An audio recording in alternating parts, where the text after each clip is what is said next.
ये एक सच्ची कहानी है, हालांकि कभी कभी मेरे लिए भी इसे मानना मुश्किल होता है। लेकिन हमने पहले ही फैंटास्टिक फोर और शायद एक्समैन कर लिए थे, मुझे क्रम याद नहीं है। लेकिन मेरे प्रकाशक मेरे पास आए और उन्होंने कहा, स्टेन, मैं चाहता हूं कि तुम एक और सुपर हीरो लेकर आओ।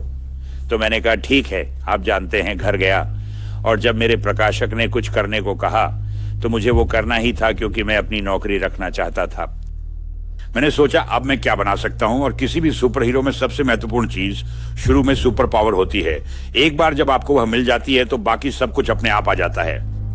तो मैंने सोचा मैं नए व्यक्ति को कौन सी ताकत दूं, और मैंने एक मक्खी को दीवार पर रेंगते देखा और मैंने कहा, अरे अगर मैं एक सुपर हीरो बना सकूं जो दीवारों पर चिपक सके और उन पर रेंग सके, यार ये तो बहुत अच्छा होगा। तो मुझे वो अच्छा लगा।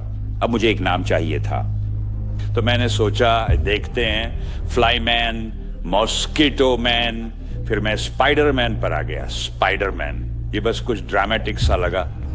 तो ठीक है, मेरे पास मेरा हीरो था, उसकी ताकत थी, उसका नाम था, और फिर मैंने सोचा कि मजे के लिए मैं उसे व्यक्तिगत समस्याएं दूंगा, क्योंकि आप लोगों को छोड़कर जिनका जीवन सही है, बाकी ज्यादातर लोगों की व्यक्तिगत समस्याएं होती हैं।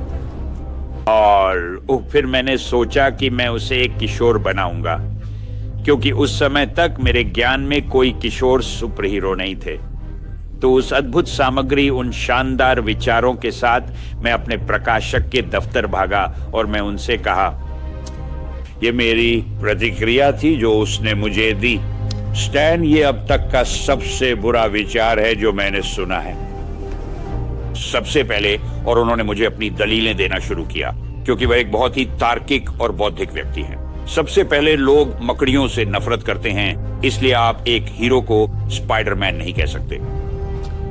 तुम उसे एक किशोर बनाना चाहते हो, किशोर सिर्फ सहायक हो सकते हैं, और तुम चाहते हो कि उसके पास व्यक्तिगत समस्याएं हों। स्टैन, क्या तुम्हें नहीं पता कि सुपर हीरो क्या होता है? उनके पास व्यक्तिगत समस्याएं नहीं होती हैं। खैर, मैं ऑफिस से निराश होकर, लेकिन जाहिर तौर पर एक बहुत समझदार इंसान बनकर निकला, और मैं स्पाइडरमैन को अपने दिमाग से नहीं निकाल पा रहा था। तो हम एक मैगजीन को बंद करने वाले थे, मुझे लगता है कि उसका नाम अमेजिंग फैंटेसी था। वो अच्छी तरह से बिक नहीं रही थी और हम आखिरी अंक प्रेस में भेज रहे थे। जब आप किसी मैगजीन का आखिरी अंक निकालते हैं तो किसी को परवाह नहीं होती कि आप उसमें क्या डालते हैं, क्योंकि किताब खत्म हो रही होती है।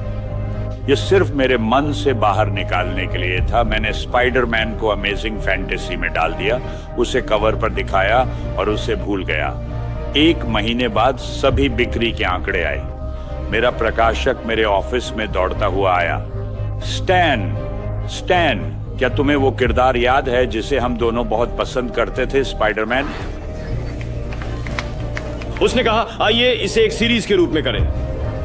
अब मैं आपको यह क्यों बता रहा हूं, इसके अलावा कि मुझे थोड़ा समय बिताना है। यदि आपके पास कोई ऐसा विचार है जिसे आप वास्तव में अच्छा समझते हैं, तो किसी मूर्ख को इसे आपसे छीनने न दें। अब इसका मतलब यह नहीं है कि जो भी अजीब ख्याल आप सोचते हैं वो सब जीनियस होंगे, लेकिन अगर कुछ ऐसा है जो आपको अच्छा लगता है, कुछ ऐसा जो आप करना चाहते हैं, कुछ ऐसा जो आपके लिए मायने रखता है, इसे करने की कोशिश करें, क्योंकि मुझे लगता है कि आप सबसे अच्छा काम तभी कर सकते हैं जब आप वही कर रहे हों जो आप करना चाहते हैं, और इसे उसी तरह कर रहे हैं जैसे आप सोचते हैं कि इसे किया जाना चाहिए, और जब ये पूरा हो जाए तो आपको उस पर गर्व हो, चाहे वह कुछ भी हो। अगर आप इसे देख सकते हैं और कह सकते हैं, मैंने ये किया और मुझे लगता है कि ये काफी अच्छा है, ये बहुत अच्छा एहसास है, तो ऐसा मत होने दें। मूर्ख लोग आपको उस चीज से दूर न करें जो आपको अच्छी लगती। उसी तरह इसका मतलब यह नहीं है कि जो भी चीज आपको अच्छी लगती है वह पुरस्कार जीतेगी। थोड़ा निर्णय होना जरूरी है। मैं आप सभी को दुनिया की शुभ कामनाएं देना चाहता हूं। बस अपना काम करें, उसे जितना अच्छा कर सकते हैं, यही महत्वपूर्ण बात है। कभी टालें नहीं, जो भी आप करें पूरी मेहनत से करें, आपको खुशी होगी कि आपने ऐसा किया।